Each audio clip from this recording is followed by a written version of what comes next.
तो जो आपके चैप्टर का नाम है कार्बन एंड इट्स कंपाउंड्स।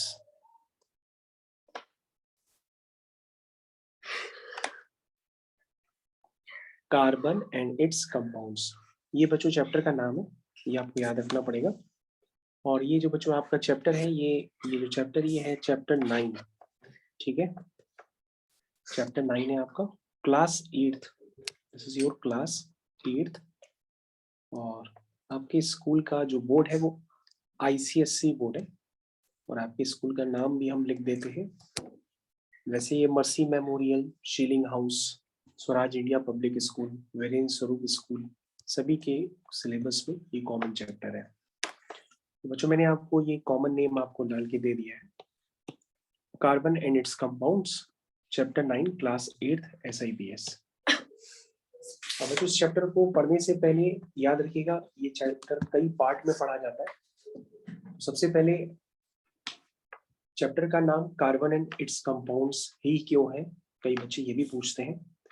तो चैप्टर का नाम nitrogen and it's compounds, sulphur and it's compounds, hydrogen and it's compounds, इतने सारे चैप्टर्स के नाम नहीं बनाए जाते, लेकिन carbon and it's compounds chapter का नाम जरूर बनाया जाता है। क्यों बनाया जाता है? क्योंकि कार्बन से बनने वाले कंपाउंड्स ढेर सारे होते हैं, क्योंकि कार्बन के पास प्रॉपर्टी होती है कैटेनेशन की। कैटेनेशन का मतलब होता है कि कार्बन से कार्बन जुड़ने की टेंडेंसी सबसे ज्यादा होती है। कार्बन से कार्बन जुड़ते चले जाते हैं, दो कार्बन जुड़ते हैं तो एथेन कहते हैं, एक कार्बन होता है तो मीथेन कहते हैं, तीन कार्बन होता है तो प्रोपेन कहते हैं, चार कार्बन होता है तो ब्यूटेन कहते हैं, छह कार्बन होता है तो हेक्सेन कहते हैं। तो कहने का मतलब ये है कि कार्बन से कार्बन जब जुड़ते चले जाते हैं तो उसकी प्रॉपर्टी को कहते हैं कैटेनेशन। और इसी प्रॉपर्टी से बच्चों आप चैप्टर में क्या पढ़ते हैं, आप चैप्टर में ये भी पढ़ते हैं कि कार्बन दो तरह के कंपाउंड्स भी बनाता है, एक बनाता है डायमंड और एक बनाता है ग्रेफाइट। तो डायमंड और ग्रेफाइट में भी कार्बन ही आपस में एक दूसरे से कनेक्ट रहते हैं, और ये सब कुछ आप इस चैप्टर में पढ़ेंगे। लेकिन आपको ये पहले क्लियर हो जाना चाहिए कि चैप्टर का नाम कार्बोनेट्स कंपाउंड्स इसलिए है क्योंकि कार्बन से कार्बन की जुड़ने की टेंडेंसी सबसे ज्यादा होती है। जब एलिमेंट्स की आपस में जुड़ने की टेंडेंसी सबसे ज्यादा होती है तो उनकी इस प्रॉपर्टी को हम लोग कैटेनेशन के नाम से जानते हैं। तो कार्बन के पास कैटेनेशन की प्रॉपर्टी होती है। तो ठीक है बच्चों, सबसे पहले हमारे पास जो इस चैप्टर की बिगिनिंग होती है, उस चैप्टर की बिगिनिंग में सबसे पहले हमारे पास इंट्रोडक्शन में बताया जाता है कि बेसिकली आपके पास दो तरह की केमिस्ट्री होती है, एक होती है ऑर्गेनिक केमिस्ट्री और एक होती है इनऑर्गेनिक केमिस्ट्री। तो ऑर्गेनिक केमिस्ट्री में भी कार्बन से रिलेटेड कंपाउंड होते हैं और इनऑर्गेनिक केमिस्ट्री में भी कार्बन से रिलेटेड कंपाउंड होते हैं। ठीक है, तो मैं आपको एक बार सही से लिखवा देता हूं, तो आप लिख लीजिएगा कि एक होता है आपके पास ऑर्गेनिक केमिस्ट्री। क्या होता है? Organic chemistry. तो ऑर्गेनिक केमिस्ट्री में क्या होता है, इसमें बच्चों हम लोग study of specific carbon compounds which includes mainly carbon, hydrogen और ऑक्सीजन। तो अगर हम उन कंपाउंड्स की स्टडी करते हैं जिसमें कार्बन, हाइड्रोजन और ऑक्सीजन का कॉम्बिनेशन होता है, उसको हम लोग कहते हैं ऑर्गेनिक केमिस्ट्री। तो ऑर्गेनिक केमिस्ट्री में कार्बन हाइड्रोजन से मिला हुआ कंपाउंड जैसे मीथेन होता है, कार्बन हाइड्रोजन से मिला हुआ कंपाउंड जैसे कि इथेन होता है, एसिटिक एसिड होता है ना, एल्कोहल होता है। तो ये सब बच्चों हम लोग किसमें पढ़ते हैं? ये सब पढ़ते हैं ऑर्गेनिक केमिस्ट्री। लेकिन अगर कार्बन, हाइड्रोजन और ऑक्सीजन के अलावा दूसरे कंपाउंड्स भी आने लगे, जैसे उसमें कैल्शियम आ जाए, सोडियम आ जाए, सोडियम कार्बोनेट, कैल्शियम कार्बोनेट, ये सब बच्चों हम लोग किसमें पढ़ते हैं? इनऑर्गेनिक केमिस्ट्री में। तो ऑर्गेनिक केमिस्ट्री की पहचान ये होगी कि उसमें कार्बन, हाइड्रोजन और ऑक्सीजन से रिलेटेड कंपाउंड्स दिखेंगे आपको। और इनऑर्गेनिक केमिस्ट्री की पहचान ये होगी, इनऑर्गेनिक केमिस्ट्री की पहचान ये होगी कि उसमें आपको क्या दिखेगा? कैल्शियम कार्बोनेट दिखेगा, सोडियम कार्बोनेट दिखेगा, सोडियम बाइकार्बोनेट दिखेगा, है ना। तो जिसमें आपको कैल्शियम बाइकार्बोनेट भी दिख सकता है। ये सारे फॉर्मूले मैंने आपको ऑलरेडी लिखना भी सिखा दिए, तो अगर आपको फॉर्मूले ना पता हो तो ऑलरेडी आप एक बार उसको फिर से रिव्यू कर लीजिएगा। तो इस तरह के कंपाउंड्स जिसमें सॉफ्ट मेटल्स यूज होते हैं, यानी कि सोडियम, कैल्शियम, पोटेशियम, उसमें हम लोग इनऑर्गेनिक केमिस्ट्री का ब्रांच बना लेते हैं। तो मेरे ख्याल से आपको ये बात क्लियर हो गई होगी कि कार्बन एंड इट्स कंपाउंड्स में हमारे पास ऑर्गेनिक केमिस्ट्री होती है और इनऑर्गेनिक केमिस्ट्री होती है। इसके बाद बच्चों आपको ध्यान देना होगा कि जो कार्बन है वो एग्जिबिट करता है एलोट्रॉपी की प्रॉपर्टी।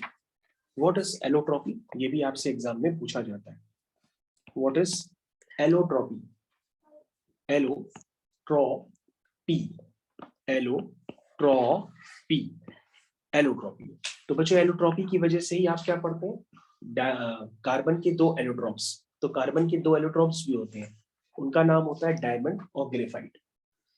एलोट्रॉपी का मतलब क्या होता है ये समझ लो कि कभी भी एलोट्रॉपी के लिए अगर हम पढ़ रहे हैं तो उसका सिग्निफिकेंस क्या होता है, तो किसी भी एलिमेंट के पास अगर एग्जिस्टेंस है उसकी एलोट्रॉपी का, तो वो तीन तरह से हो सकता है कि अगर वो एलोट्रॉपी शो कर रहा है तो तीन रीजन हो सकते हैं। तीन रीजन ये हो सकता है कि उसका more than one physical form, उसके एक से ज्यादा फिजिकल फॉर्म हो। जैसे कार्बन है, कार्बन के दो फिजिकल फॉर्म तो आप ही के सामने है, डायमंड, ग्रेफाइट। एक और भी बच्चों फॉर्म होता है, फुटबॉल के रूप में होता है, उसका नाम होता है बकमिंस्टर फुलरीन। तो बकमिंस्टर फुलरीन भी कार्बन का एक एलोट्रोप होता है जो फुटबॉल के रूप में देखा जाता है। तो कार्बन के एक से ज्यादा फिजिकल फॉर्म एग्जिस्ट करते हैं, इसलिए कार्बन क्या शो करता है, एलोट्रोपी। जैसे मैंने बताया ना, डायमंड, ग्रेफाइट, बकमिंस्टर फुलरीन। इसको आप भूल गए तो एक दूसरे को भक भक कह के बुलाइए तो आपको याद रहेगा बकमिंस्टर फुलरीन। इसके अलावा क्या हो सकता है, having different physical properties, having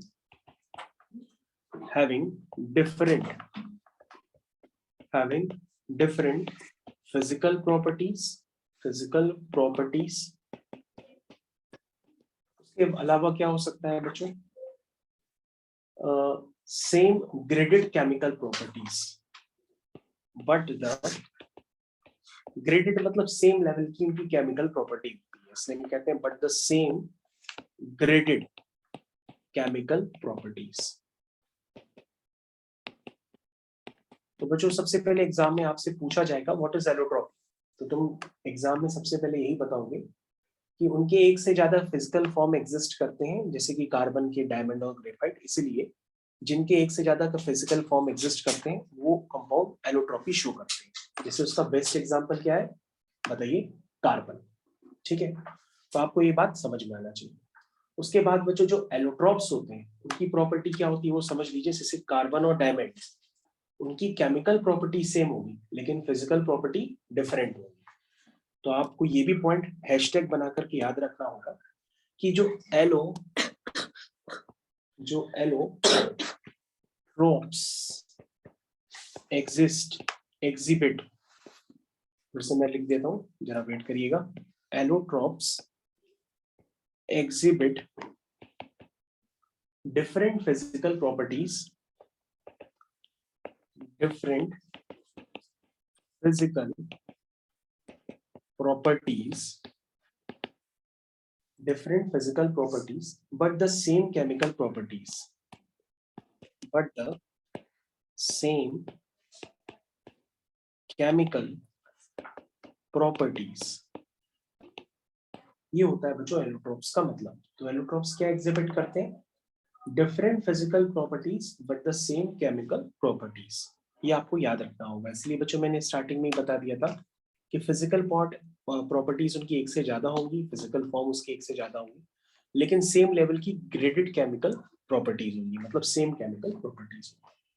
तो बच्चों आपको एग्जाम में एलोट्रॉप्स की डेफिनेशन याद रखिए, जरूर लिखने के लिए आने वाली है और उसको आप जरूर लिख करके आइएगा। ठीक है, इसके बाद बच्चों आपको ध्यान देना होगा, मैं आपसे तब से फुलरीन कह रहा था और उसके आगे बक बक लगा रहा था। तो जो बकमिंस्टर फुलरीन है, आप ध्यान से देखिए, आपकी बुक में भी लिखा हुआ है। मेरे को लग रहा था गिवन नहीं है बुक में, लेकिन आपके पास बुक में ऑलरेडी लिखे हुए। तो उसको मैं आपको दिखाता हूँ। सबसे पहले अगर आप अपनी बुक को ध्यान से देखेंगे तो बुक में लिखा हुआ है एलोट्रॉप्स ऑफ कार्बन। तो आप भी लिखिए, मैं आपको लिख करके बताता हूँ किस तरह से आपको पढ़ाया गया है। Allotropes of carbon. तो बच्चों एलोट्रॉप्स ऑफ कार्बन जो होते हैं वो बेसिकली हमको लग रहा था आपके सिलेबस में नहीं है, लेकिन सिलेबस में बताए गए हैं। तो दो तरह के एलोट्रॉप्स होते हैं, एक होते हैं बच्चों क्रिस्टलाइन फॉर्म्स और एक होते हैं एमॉर्फस फॉर्म। क्योंकि बच्चों सॉलिड्स भी दो तरह से एग्जिस्ट करते हैं, कुछ क्रिस्टलाइन सॉलिड्स होते हैं और कुछ एमॉर्फस सॉलिड्स होते हैं। बच्चों क्रिस्टलाइन सॉलिड्स तो आपने चारों तरफ देखे ही, क्रिस्टलाइन सॉलिड्स हार्ड होते हैं, तोड़ने पर जल्दी टूटते नहीं हैं, लेकिन एमॉर्फस सॉलिड बहुत ही वीक होते हैं, जैसे ही तोड़ेंगे तुरंत टूट जाएंगे। तो बच्चों जो एलोट्रॉप्स ऑफ कार्बन है वो दो तरह के होते हैं, एक उनका क्रिस्टलाइन फॉर्म्स होता है, एक अमॉर्फस फॉर्म होता है। तो सबसे पहले मैं जो अभी तक आपको चिल्ला के बता रहा था वो क्रिस्टलाइन फॉर्म क्या है, क्रिस्टलाइन। क्रिस्टलाइन फॉर्म में जो कार्बन के एलोट्रॉप्स होते हैं बच्चों वो तीन होते हैं, एक होता है डायमंड यानी हीरा है सदा के लिए, दूसरा है ग्रेफाइट, और तीसरा है बच्चों जो मैं आपको बता रहा था विच इज फुलरी। क्या नाम है, फुलरी, या इसका पूरा नाम कहेंगे तो ये फुटबॉल जैसा शेप होता है और फुटबॉल में हर कॉर्नर पे कार्बन होता है, तो उसका नाम है फुलर इन। क्या नाम है, फुलर इन, जिसको हम लोग कहते हैं फुलरी। तो बच्चों यहाँ पर फुलरीन के बारे में आपको पूरा बताया गया है और उसमें बग भी लिख दिया गया है नीचे, अगर आप ध्यान से पढ़ें तो fullerene is a hollow cage form of carbon having 30 to 900 atoms in its molecule। तो याद रखिएगा ये बच्चों आपका fill in the blanks है, उसको अब आप कंप्लीट कर लीजिएगा अपनी बैक एक्सरसाइज में कि फुलरीन क्या होता है। वो 30 से 900 कार्बन यानी 30 to 900 एटम्स होते हैं इन अ मॉलिक्यूल, यानी कि फुलरीन के एक मॉलिक्यूल में 30 से लेकर के 900 एटम्स होते हैं उसमें कार्बन की। बकमिस्टर फुलरीन बहुत ही फेमस है, वो 60 कार्बन की एक होती है, स्फेरिकल फॉर्म होता है, वो भी एक मॉलिक्यूल होता है, लेकिन उस मॉलिक्यूल में 60 कार्बन एक दूसरे से जुड़ा रहते हैं, जैसे कि आपको फुटबॉल में दिखाई देता है। फुटबॉल में क्या होता है बच्चों, पेंटागन और हेक्सागन बने रहते हैं, अगर आपने ध्यान दिया हो।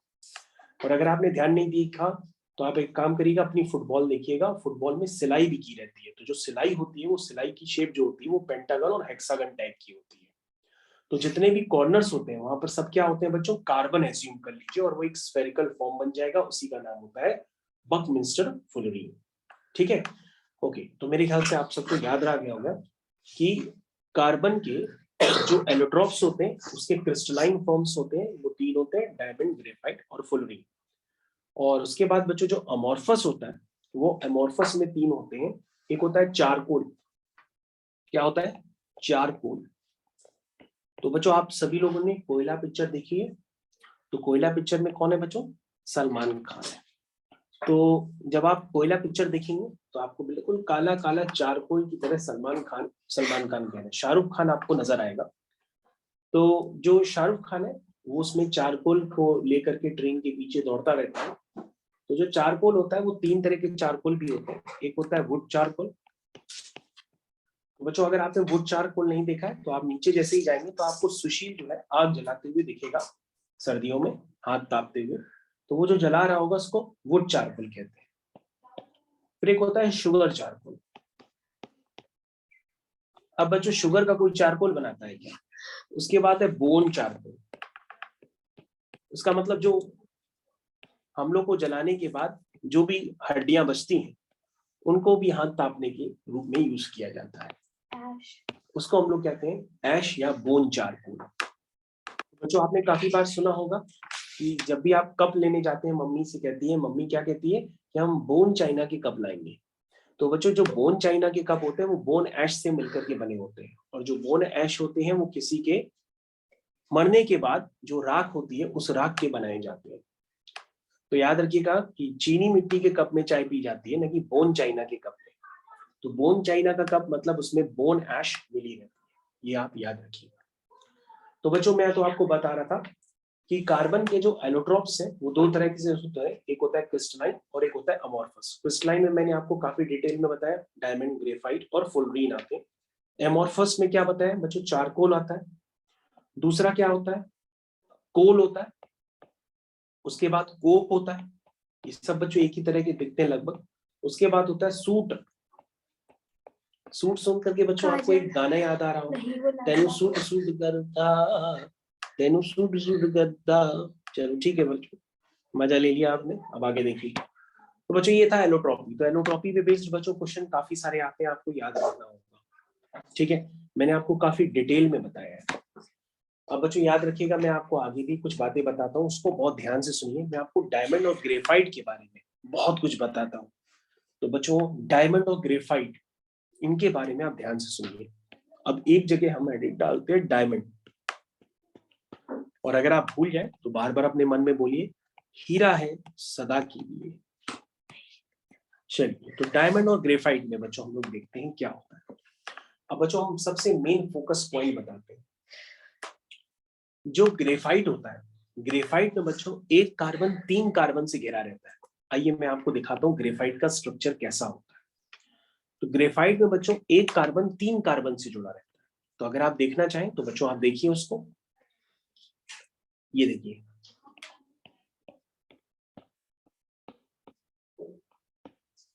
ठीक है।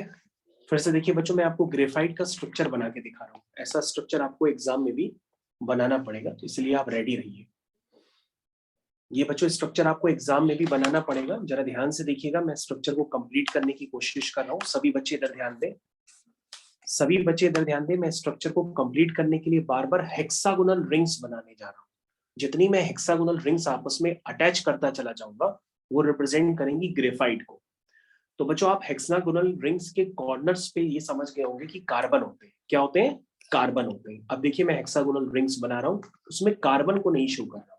आपको ये स्कूल में बनाना पड़ेगा बच्चों। देखिए किस तरह से बनाना है, ये देखिए। तो ये बच्चों आपको बनाना होगा स्कूल में भी, और आप नए साल में भी इसको एक्टिविटी के तौर पे बना सकते हैं। घर में जाइए, ग्रेफाइट बनाइए, और उससे आप क्या करेंगे, पेंसिल का इस्तेमाल करें। तो बच्चों आप देख सकते हैं, मैं आपको इसमें खास बात बताता हूँ।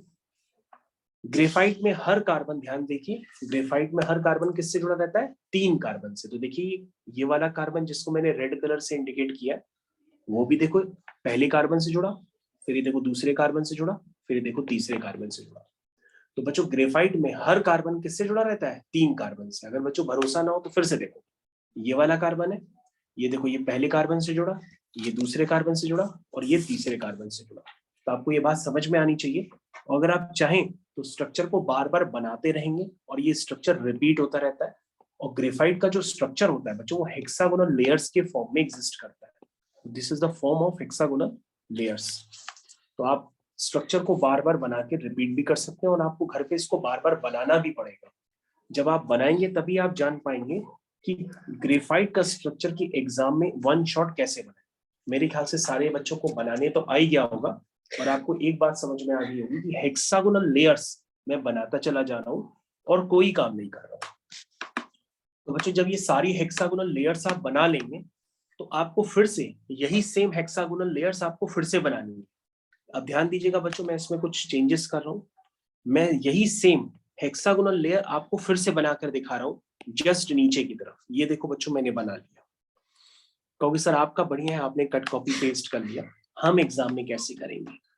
हमने कहा बेटा हम टीचर हैं, तो इसीलिए मैंने कट कॉपी पेस्ट कर लिया। अब बच्चों यहाँ से ध्यान से देखिए जो मैं अब करने जा रहा हूँ।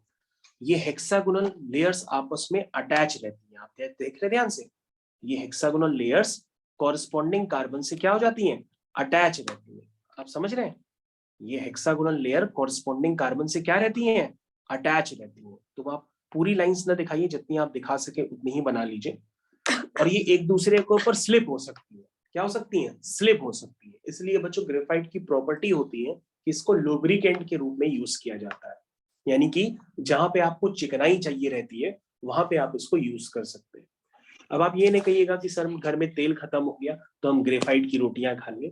ग्रेफाइट आप ही ने कहा चिकना होता है तो उसी में पराठा बना के खाएं। ऐसा नहीं करना है आपको।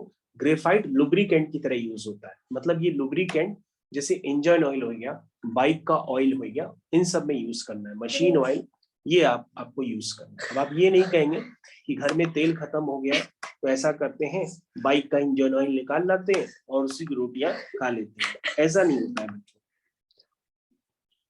तो बच्चों अगर आप इंजन ऑयल में पूरी सब्जी बनाएंगे तो बहुत ही खराब बनेगी, काली काली पूरियां बनेगी। ठीक है, ध्यान से देखिए। ग्रेफाइट, तो बच्चों आपको क्या पता पड़ा? आपको ये पता पड़ा कि ग्रेफाइट में एक कार्बन 3 कार्बन से जुड़ा रहता है, सबसे मेन पॉइंट आप याद रखिएगा। और इसकी लेयर्स एक दूसरे के ऊपर स्लिप करती हैं, इसमें स्लिपरी नेचर होता है, इसलिए हम एज ए लुब्रिकेंट की तरह हम इसको यूज करते हैं। कैसे? लुब्रिकेंट की तरह। सबसे मेन पॉइंट आप याद रखिए, ग्रेफाइट में each carbon attached to 3 carbon atoms, each carbon attached with 3 carbon atoms. ये आपको बच्चों जरूर याद रखना है। लेकिन बच्चों डायमंड में क्या होता है? डायमंड में एक कार्बन एटम 4 कार्बन एटम से जुड़ा रहता है। Each carbon atoms attached with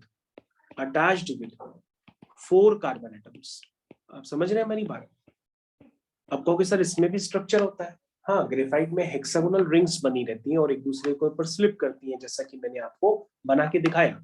लेकिन डायमंड में क्या होता है? डायमंड में जो स्ट्रक्चर बना रहता है उसमें एक कार्बन 4 कार्बन से जुड़ा रहता है, तो उसमें टेट्राहेड्रल स्ट्रक्चर्स बने रहते हैं। तो आपने टेट्राहेड्रल स्ट्रक्चर नहीं देखा तो मैं आपको दिखाता हूँ। सबसे पहले आप कार्बन बनाइए, फिर कार्बन बनाइए, फिर कार्बन बनाइए, फिर कार्बन बनाइए, फिर कार्बन। तो आप कहोगे ये 4 कार्बन तो सर आपने दिखा दिए। तो हमने कहा अब हर कार्बन को एक दूसरे से जोड़ दीजिए। जब आप हर कार्बन को एक दूसरे से जोड़ेंगे और जोड़ते चले जाएंगे, ये सारा प्रोसेस कंप्लीट करते चले जाएंगे, तो आपके पास एक टेट्राहेड्रल स्ट्रक्चर बन करके तैयार हो जाएगा। तो बच्चों यही होता है बेसिकली डायमंड में। तो डायमंड में एक कार्बन किससे जुड़ा रहता है? 4 कार्बन से जुड़ा रहता है। ये बच्चों बहुत ही इंपॉर्टेंट है। और अगर आप बार बार भूल जा रहे हैं तो मैं आपको दोबारा बनाना दिखा रहा हूँ, आप दोबारा भी बनाना देखिए, उसमें ऐसा कुछ भी नहीं है। आप लेक्चर को पॉज करके पुराना वाला भी देख सकते हैं, और अगर भूल जा रहे हैं तो मैं इसी स्ट्रक्चर को बच्चों दोबारा बना रहा हूँ, दोबारा देखिए। तो एक कार्बन 4 कार्बन से जुड़ा रहता है। तो देखिए मैं एक कार्बन को 4 कार्बन से ही अटैच कर रहा हूँ। अटैच करने का तरीका आप फिर से देखिए, इसको जोड़िए, इसको भी जोड़िए, इसको भी जोड़िए, इसको भी, इसको भी, इसको भी, इसको भी, इसको भी, इसको भी। तो बच्चों ये कैसा स्ट्रक्चर हो गया? ये टेट्राहेड्रल स्ट्रक्चर हो गया। और बच्चों अगर आप ये ना बना पाए एग्जाम में तो आप फिर फ्री हैं, आपको एक काम करना होगा, फिर आप कार्बन बना करके उससे 4 कार्बन लगातार जोड़ते चले जाइए। जैसे ये कार्बन, फिर ये कार्बन, फिर ये कार्बन, फिर ये कार्बन, फिर हर कार्बन को 4 कार्बन दे दो, हर कार्बन को 4 कार्बन दे दो, हर कार्बन को दिखाओ कि वो 4 कार्बन से अटैच है। समझ में आ रहा है? तो इस तरह से बच्चों आपको फिर ये स्ट्रक्चर बनाना पड़ेगा, मतलब शो करना पड़ेगा कि ये वाला कार्बन एटम भी, ये वाला कार्बन एटम भी, ये वाला भी, ये वाला भी, ये वाला भी, सब लोग क्या है? 4 कार्बन एटम से जुड़े हुए हैं। और अगर बच्चों अगर ऊपर वाला स्ट्रक्चर बना लोगे तो फिर तो बहुत अच्छी बात है। तो बच्चों आपके पास इसमें एक बात फिर तुमको देखने के लिए मिलेगी। इसमें बेटा तुमको बात ये वाली देखने को मिलती है और समझनी पड़ेगी तुमको, कि जो आपके पास ग्रेफाइट होता है, ग्रेफाइट में एक कार्बन आपने क्या देखा? आपने चेक किया कि ग्रेफाइट में एक कार्बन जो होता है वो किससे जुड़ा रहता है? 3 कार्बन से। और बच्चों यहाँ पर आप ध्यान से देखिए, जो कार्बन होता है उसका एटॉमिक नंबर होता है 6, यानी कार्बन के वैलेंस शेल में कितने इलेक्ट्रॉन होते हैं? 4 इलेक्ट्रॉन होते हैं। ध्यान से देखो बच्चों, ये जो कार्बन है, इस कार्बन के पास वैलेंस शेल में कितने इलेक्ट्रॉन होंगे? 4। तो 1 2 3। तुम कहोगे सर 3 इलेक्ट्रॉन तो देख रहे हैं, चौथा कहाँ गया? तो हमने कहा ग्रेफाइट में चौथा इलेक्ट्रॉन फ्री हो जाता है। क्या हो जाता है? फ्री हो जाता है। नहीं समझे? फिर से देखो, जो ग्रेफाइट है उसमें ध्यान से देखो बच्चों, ग्रेफाइट में जो कार्बन होता है, हर कार्बन के पास वैलेंस शेल में 4 इलेक्ट्रॉन होते हैं, लेकिन इसके पास एक इलेक्ट्रॉन क्या होता है? फ्री हो जाता है, क्योंकि कार्बन किससे जुड़ा है? कार्बन सिर्फ 3 इलेक्ट्रॉन से जुड़ा है, लेकिन एक इलेक्ट्रॉन कार्बन का क्या है? अभी भी फ्री है। लेकिन बच्चों डायमंड में क्या होता है? डायमंड में कार्बन के पास अगर 4 इलेक्ट्रॉन होते हैं तो वो चारों इलेक्ट्रॉन बॉन्ड बनाने में बिजी है ना, फ्री इलेक्ट्रॉन नहीं हो पाया। तो बच्चों फ्री इलेक्ट्रॉन किसमें है? क्योंकि सर फ्री इलेक्ट्रॉन ग्रेफाइट में है लेकिन डायमंड में नहीं है। तो मैंने आपसे पूछा फ्री इलेक्ट्रॉन जिसके पास होते हैं उसकी क्या प्रॉपर्टी होती है? आपने कहा सर जिसके पास फ्री इलेक्ट्रॉन होते हैं वो कंडक्टर होता है। क्या होता है? कंडक्टर। तो ग्रेफाइट क्या होता है? Graphite is good conductor of heat and electricity. Why? क्योंकि उसके पास ये क्या है? Free electron. फ्री इलेक्ट्रॉन कैसे आ गया? क्योंकि उसमें एक कार्बन 3 कार्बन से अटैच होता है, तो उसका बेचारे का एक कार्बन का क्या होता है? फ्री इलेक्ट्रॉन जनरेट हो जाता है। तो ऐसे करते करते खूब सारी हेक्सागोनल लेयर है, हर हेक्सागोनल लेयर में हर कार्बन होगा, सारे कार्बन के पास एक एक फ्री इलेक्ट्रॉन होता चला जाएगा और ये फ्री इलेक्ट्रॉन्स की संख्या बढ़ जाएगी।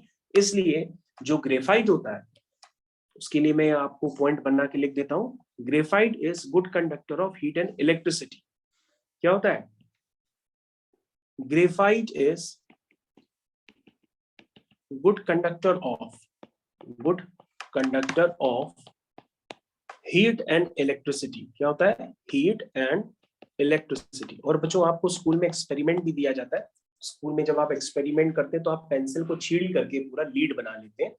मतलब पेंसिल को आप आगे और पीछे दोनों तरफ से छील देते हैं, और छीलने के बाद आप क्या करते हैं, तार के एनोड वाले पार्ट को पीछे से जोड़ते हैं और कैथोड वाले पार्ट को पेंसिल के दूसरे पीछे वाले पार्ट से जोड़ते हैं, और आप देखते हैं कि उसमें इलेक्ट्रिसिटी फ्लो कर रही है और बल्ब जल भी रहा है। अगर आपने स्कूल में एक्टिविटी की होगी तो आप तार की जगह पेंसिल को भी यूज कर सकते हैं, और पेंसिल के दोनों एंड्स को आप तार से जोड़ करके बल्ब भी जला सकते हैं। क्यों? क्योंकि जो ग्रेफाइट होती है पेंसिल के अंदर, वो good conductor of heat and electricity है। ये उसकी एक्टिविटी होती है जो स्कूल में कराई जाती है। इसके अलावा बच्चों आपको ध्यान देना होगा, मैंने आपको लिखवाया कि graphite is good conductor of heat and electricity because of free electron. क्या रीजन है? Because of free electron. और फ्री इलेक्ट्रॉन कहां से आया? क्योंकि उसमें हर कार्बन 3 कार्बन से अटैच होता है। और यहाँ पे बच्चों क्या लिखोगे? Diamond is poor. पुअर का मतलब बच्चों गरीब नहीं हुआ।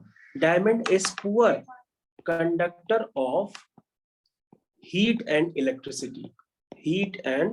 इलेक्ट्रिसिटी। ये आपको याद रखना होगा। ये आप अगर याद रख पाएंगे तो समझ लीजिए आपका काम बन गया। ठीक है, मेरे ख्याल से सभी बच्चों को ये बात समझ में आ गई कि डायमंड और ग्रेफाइट के बारे में आपको किस तरह से एक्सप्लेन करना है। मैंने आपको काफी बातें बताई हैं, और अगर आप अपनी बुक्स को देखेंगे तो बुक्स में ये बातें आपको ऑलरेडी लिख करके दी गई है।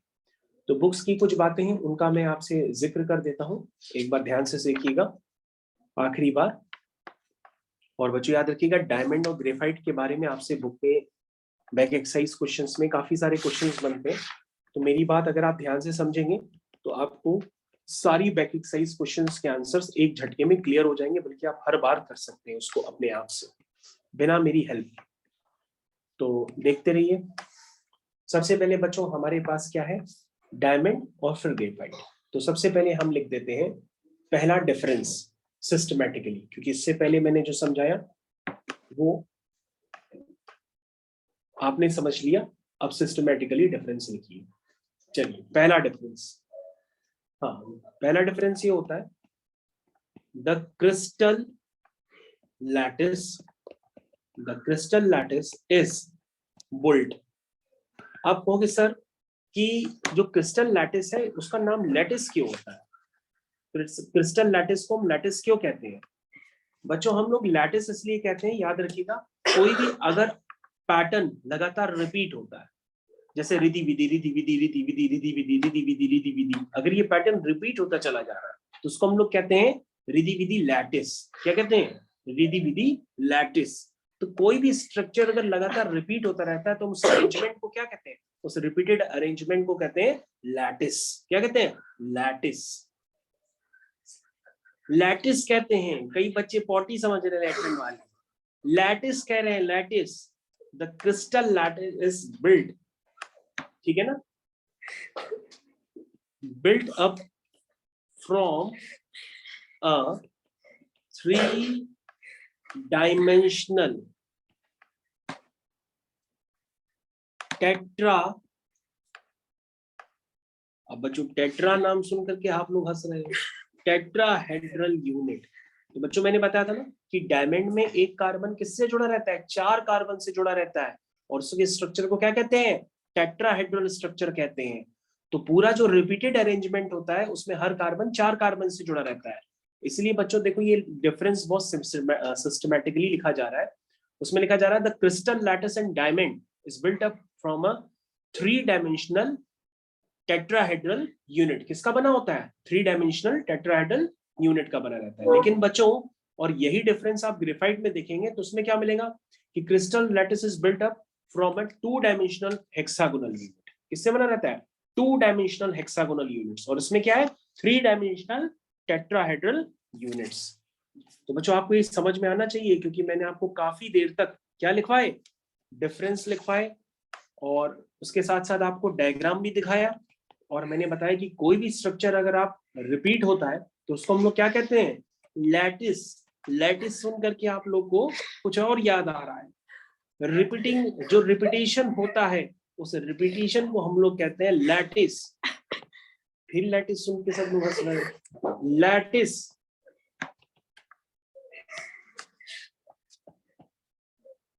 तुम लोग ऐसे हंस रहे हो जैसे हमने बायो का कोई डायग्राम बना लिया। चलिए, the crystal lattice is built up from 2-dimensional hexagonal unit, ये आपको याद रहेगा। चलिए तो अगला डिफरेंस लिखते हैं। हाँ, तो मैंने क्या बताया था, carbon atom is linked to 4 other carbon atoms by covalent bonds. ये तो मैंने बताई थी आपको डायमंड में कि कार्बन एटम्स इज लिंक्ड, किससे लिंक्ड रहते हैं, टू 4 अदर कार्बन एटम्स। किससे जुड़े रहते हैं, by covalent bond. Covalent bond मतलब उसको सिग्मा बॉन्ड या सिंगल बॉन्ड जो भी कहें। उसके बाद बच्चों क्या होता है, ग्रेफाइट में आप किस तरह से लिखेंगे, ग्रेफाइट में मैंने क्या बताया था कि उसमें एक कार्बन 3 कार्बन से जुड़ा रहता है ना। तो क्या लिखोगे, यहां पे भी लिखो, कार्बन एटम इज लिंक्ड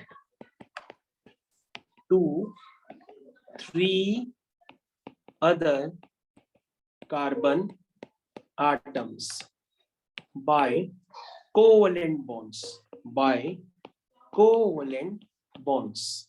ठीक है, ये बात बच्चों समझ में आ गई सबको। चलिए ठीक है, उसके अलावा बच्चों अब आपको याद रखना होगा कि यहाँ पर मैंने बताया था कि हेक्सागोनल लेयर्स जो होती है इन केस ऑफ किसमें, ग्रेफाइट में, वो एक दूसरे के ऊपर स्लिप करती है, मतलब फिसलती है। क्यों फिसलती है, क्योंकि उनके बीच में कौन सा फोर्स होता है, वीक फोर्स। और उस वीक फोर्स को क्या कहते हैं, वंडरवॉल फोर्स। क्या कहते हैं, वंडरवॉल फोर्स। तो आपको याद रखना होगा कि यहाँ पर जो अरेंजमेंट होता है हेक्सागोनल लेयर्स का, पैरेलल अरेंजमेंट, उसमें वो एक दूसरे से जो फोर्स अटैच होता है उसको हम लोग क्या कहते हैं, फोर्स बहुत ही वीक होता है। This is called very weak force, and weak force is called van der Waals force. कहते हैं वंडरवॉल्स, क्या कहते हैं, वंडरवॉल्स।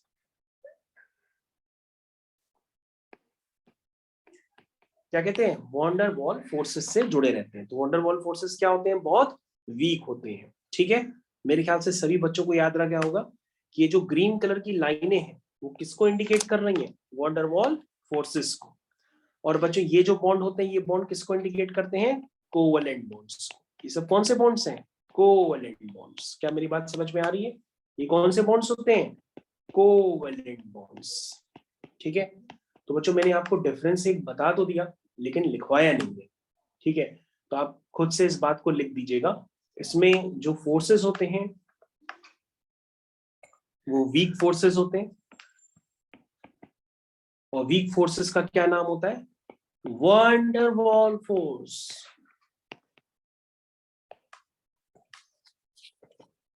तो आप लोग बच्चों वंडर की जगह अंडर लगा रहे हैं, ये अंडर नहीं है, वंडरवॉल्स फोर्सेस है।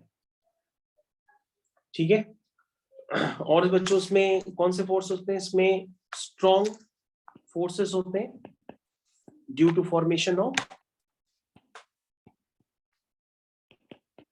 Covalent bond. क्या होते हैं, कोवेलेंट बॉन्ड्स। कोवेलेंट बॉन्ड्स को बच्चों तोड़ना मुश्किल काम होता है, वंडरवॉल फोर्सेस को तोड़ना आसान काम होता है। ठीक है, मेरे ख्याल से सारे बच्चों को ये बातें क्लियर हो गई है। मैंने डिफरेंसेस आपको काफी देर तक बहुत अच्छे से समझाए। मेरे ख्याल से इतने डिफरेंसेस आप हमेशा के लिए याद रखेंगे, और डिफरेंसेस बताने के साथ साथ आपको ये डायग्राम्स भी बनाने होंगे एग्जाम में। इसके अलावा बच्चों जो मैंने अभी तक आपको बताया वो था डायमंड और ग्रेफाइट की प्रॉपर्टीज।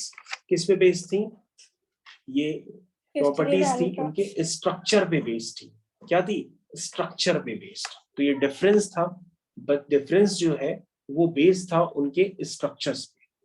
ठीक है, difference based on structures, difference based upon structures। ये बच्चों याद रहेगा, इसको आप याद रखिएगा, ठीक है। ये डिफरेंस स्ट्रक्चर्स पे बेस्ड है। इसके बाद बच्चों हम लोग जो होगा डिफरेंसेस उनकी प्रॉपर्टीज पे लिखेंगे। तो आप नेक्स्ट टर्म के लिए पहले से ही हेडिंग डाल दीजिए। जो डिफरेंसेस होंगे मैं आपको पहले से ही हेडिंग डलवा देता हूँ। नेक्स्ट टर्म पे जो भी डिफरेंसेस होंगे वो डिफरेंसेस किस पे बेस्ड होंगे? Differences based upon properties. क्या होंगे? प्रॉपर्टीज। प्रॉपर्टीज बच्चों इसका मतलब ये हुआ, प्रॉपर्टीज का मतलब हुआ उनके मेल्टिंग पॉइंट, बॉइलिंग पॉइंट वगैरह ये सब। तो पहले से मैं बच्चों आपके लिए टेबल प्रिपेयर कर देता हूँ और यहाँ पे एक जगह डाल देता हूँ डायमंड और एक जगह डाल देता हूँ ग्रेफाइट, ठीक है। अब ये आप डिफरेंसेस बहुत आराम से लिख सकते हैं, इनको आप कंप्लीट करिएगा, ठीक है। ओके बच्चों, तो उसके बाद बच्चों इतना लिखने के बाद आपको फिर क्या करना पड़ेगा? इनके यूजेस भी लिखने पड़ेंगे। याद रखिए इनका यूजेस भी लिखेंगे। डिफरेंस लिखने के बाद हम लोग लिख देते हैं इसके हम लोग यूजेस भी लिखेंगे। मतलब नेक्स्ट हेडिंग होगी उसके बाद यूजेस, वो भी मैं लिख देता हूं पहले से ही। Uses of diamond and graphite, diamond and graphite uses भी, ठीक है। इसके बच्चों हम लोग यूजेस भी लिखेंगे और फिर बच्चों हम लोग इसके आगे डिस्कशन करते हैं। तो बच्चों अभी तक हम लोग ने पढ़ा वो आपका जो लेक्चर था वो लेक्चर था L1 लेक्चर। उसके बाद बच्चों हम लोग नेक्स्ट टर्न पे स्टार्ट करेंगे आपका लेक्चर L2 और ये चैप्टर है आपका कार्बन एंड इट्स कंपाउंड्स। तो बच्चों यहाँ तक की सेवा समाप्त करते हैं। Thank you.